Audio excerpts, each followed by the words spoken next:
موسیٰ علیہ السلام نے پوچھا یا اللہ جب تو ناراض ہوتا ہے ہمیں کیسے پتہ چلے کہ تو آج کل اپنے بندوں سے ناراض ہے؟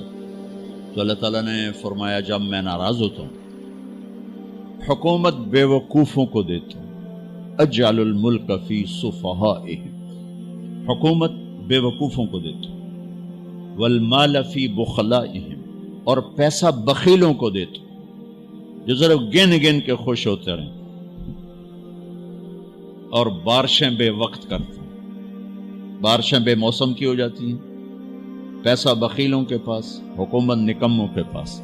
کہ اللہ جب تو راضی ہوتا ہے تو اس کی کیا نشانی؟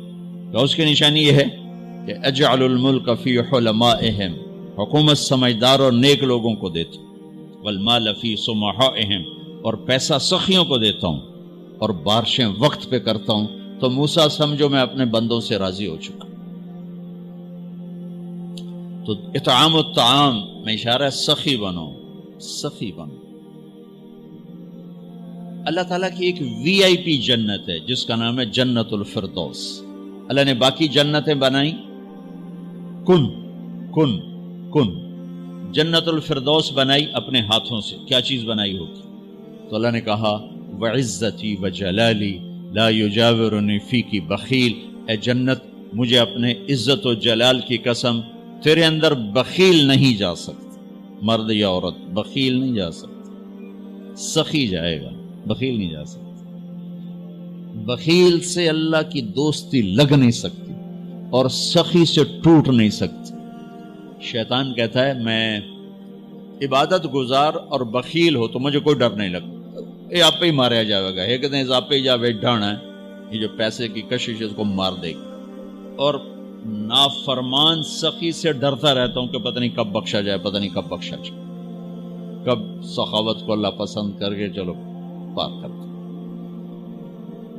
اچھا، جبریل پوچھتے ہیں یا رسول اللہ مل ایمان، ایمان کیا ہے؟ تو آپ نے فرمایا ان تؤمن باللہ وملائکتہ وکتبہ ورسلہ وبالبعث بعد الموت۔ ایمان عقیدہ، اللہ پر، فرشتوں پر، کتابوں پر، رسولوں پر، موت کے بعد کی زندگی۔ یہ مدینے کا سوال ہے۔ اب آخری حج کا سوال ہے یا رسول اللہ مل ایمان۔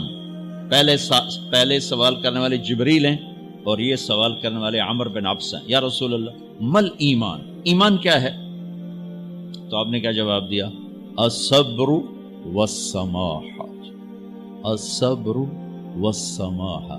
اب چھت بتا رہے ہیں کہ ایمان یہ ہے صبر کر اور معاف کر، صبر کر اور معاف کر۔ میرے بھائی بہنوں، میرے رب کی قسم، جیسے یہ ہے نا وجعلنا من الماء كل شيء حي افلا يؤمنون، اللہ نے ہر جاندار کا لازمی جز پانی بنایا۔ پانی نکال دو تو آدمی مر جاتا، ڈی ہائیڈریشن سے موت واقع ہو جاتی۔ ہر جاندار کا لازمی جز پانی، دین کی تمام صفات کا لازمی جز صبر، صبر نکال دو تو سارا دین کچرا بن جاتا، صبر نکال دو۔ تو میرے نبی نے فرمایا ایمان کیا ہے؟ صبر کرو، معاف کرو۔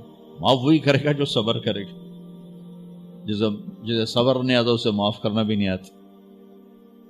تو ایمان قیامت کے دن اعلان ہوگا صبر والے کھڑے ہو جاؤ، تھوڑی سی جماعت کھڑی ہوگی، بلکہ چلو جنت میں جاؤ۔ ان کو اللہ بغیر حساب کے جنت میں ڈال دے گا۔ اور جب آپ صبر کرتے ہیں تو ایک طاقت بنتا ہے، لوگوں کی منفی چیزوں کو آپ اپنے اندر سہتے ہیں، برداشت کرتے ہیں۔ صبر اس کو پروسیس کرتا ہے، پھر وہ طاقت بنا کے آپ کے اندر سے باہر پھینکتا ہے، جو پہاڑوں میں سوراخ کر دیتی ہے اگر ہم صبر کرنا سیکھ اور معاف کرنا سیکھ۔ 21 برس قتل کرنے والوں کے منصوبے بنانے والے اہل مکہ، آپ نے ایک بول پہ فرمایا جاؤ معاف کر۔ کمال، 21 برس قتل کے پیچھے پھرتے رہے۔ جنگ خندق کے فوراً بعد مکہ میں قحط آ گیا، تو ہمارے نبی نے 300 دینار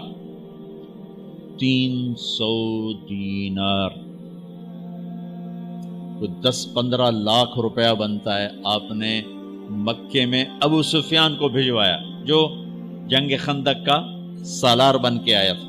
آپ نے کہا مکے والوں میں کہتا ہے ان کو کھانے کھلاؤ میری طرف سے. تو ابو سفیان کہنے لگے واہ محمد تیرے قربان جاؤں، ہم تجھے قتل کرنے کے پیچھے پھر رہے ہیں، تو ہمیں کھانے کھلاتا پھرتا ہے.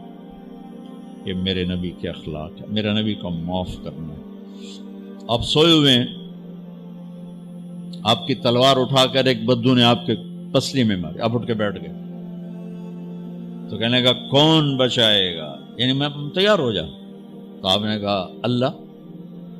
آپ نے کہا اللہ، تو اس کا ہاتھ کانپا اور تلوار گر گئی. تب آپ نے اٹھا لی، آپ نے ایسے سیدھی کی، اب تو بچا، تو بتا تجھے کون بچائے. تو کہنے لگا میں تو ہی بچاونا ہے، اور کہیں بچاونا. تو آپ نے کہا کلمہ پڑھتے ہو؟ کہنے لگا نہیں پڑھتا. اب تو آپ اس کی گردن اڑوا دے، یہ خود ہی اڑا دیتے. جو کہہ رہا میں کلمہ نہیں پڑھتا ہوں، قتل کے ارادے سے آنا ہی اس کے قتل کے لیے کافی تھا. آپ نے فرمایا کلمہ پڑھتے ہو؟ کہنے لگا نہیں. آپ نے کہا جاؤ معاف، جاؤ معاف. صحابہ کے سامنے جاؤ معاف. انسان اور خطا لازمی ہے، اگر معاف کرنا نہ سیکھا تو ہم خود ہی دکھی ہو کے رہ جائیں گے. لوگوں کے زخم بھلا دو، اللہ پہ ڈال دو، اللہ صلہ دے گا، زندگی پرسکون ہو جائے گی. دیکھو ہم اپنے یہ کرتے پر داغ نہیں لگنے دیتے، اپنے بس سے داغ. کھانا کھانے بیٹھو نیپکن، یہ دیکھو ابھی نیپکن پڑے ہوئے، رکھو اگو رکھو توڑے چولے تو کوئی سالن نہ ڈھے پگے، ٹھیک یہ تو پھر بھی دھل جائے گا. لیکن یہاں داغ لگا، کبھی نفرت کا، کبھی غصے کا، کبھی انتقام کا، کبھی حسد کا، کبھی بغض کا، کبھی کینے کا. انسان سب سے زیادہ اپنی ذات سے محبت کرتا ہے. یہ معمولی سے کپڑے کو داغ سے بچاتے ہو، جو سب سے قیمتی چیز ہے دل جو بادشاہ ہے، اسے بھی تو صاف ستھرا رکھو. جیسے ہم لاکھ زور لگا لیں، ہم کپڑے کو میل سے نہیں بچا سکتے. لاکھ زور لگا لو، لوگوں کے منفی رویے آپ کو توڑے بغیر نہیں چھوڑیں گے. لہذا کیا کرو؟ نبی والا معاف کرو، معاف کرو، دل کو صاف کرو، دل کو صاف کرو، دل کو صاف کرو، صبر کرو، معاف کرو. میرے نبی نے فرمایا، میرے بیٹے انس ایک بہت بڑی سنت بتاؤں، بہت بڑی سنت. داڑھی سنت ہے، پگڑی سنت ہے، سفید لباس سنت ہے. بہت بڑے کا لفظ مجھے یہیں یاد ہے، ہو سکتا ہے کہیں اور بھی ہو. میرے بیٹے انس ایک بہت بڑی سنت، اگر تو یہ سنت پہ عمل کر گیا تو جنت میں میرا ساتھی ہو جائے گا. جو بھی کر لے، جو بھی، وہ جنت میں میرا ساتھی ہو جائے گا. ذالک من سنتی ومن احب سنتی فقد احبنی ومن احبنی کان معی فی الجنہ. میرا جنت کا ساتھی جو اس سنت پہ عمل کر گیا. کیا ہے یا رسول اللہ؟ یا بنی ان قدرت، اگر تو کر سکے.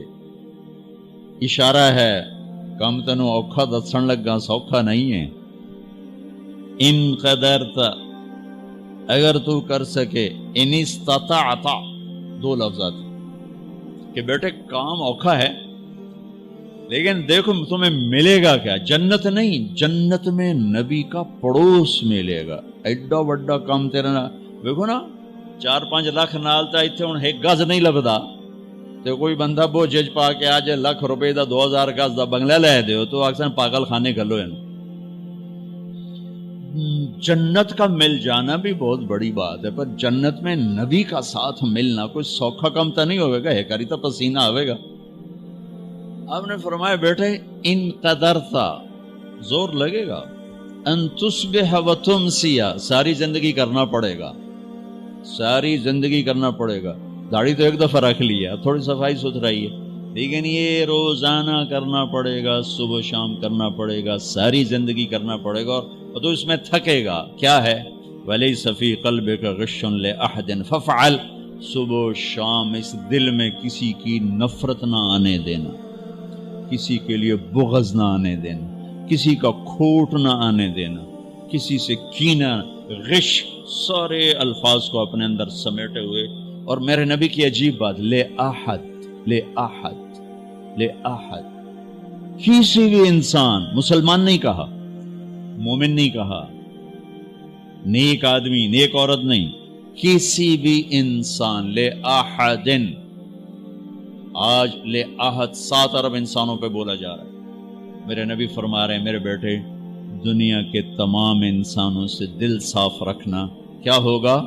چاہیے تو جنت میں میرا ساتھی بن جائے.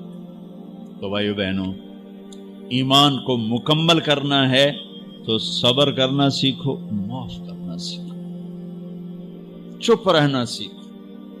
ساز خاموش ہیں، فریاد سے معمور ہیں. جواب دینا تو کیا مسئلہ ہے، طاقت چپ رہنے پہ لگتی. کوئی ابھر جائے، بیٹا ابھر جائے، بیوی ابھر جائے، خامد ابھر جائے، چپ ہو جاؤ، گزار دو اس طوفان کو. واپسی میں ایمان کی وہ اللہ حلاوت مٹھاس دے گا، ساری زندگی محسوس کرتے پھرو. یہ صفت بھی معاشرے میں کوئی نہیں، نہ کوئی معاف کرنا جانتا ہے، نہ کوئی صبر کرنا جانتا. تو یہ میں وہ چیزیں بتا رہا ہوں جو معاشرے میں کوئی نہیں ہے. میں اور آپ کر لیں گے تو ہماری قیمت بڑی لگ جائے گی. تو اسلام کی ابتدا بھی بتا دی، انتہا بھی بتا دی. ایمان کی ابتدا بھی بتا دی، انتہا بھی بتا دی. یہ شروع ہوتا ہے عبادات سے، عقائد سے، اور مکمل ہوتا ہے اخلاق پر، درگزر پر، اخلاق کی تمام صفات پر.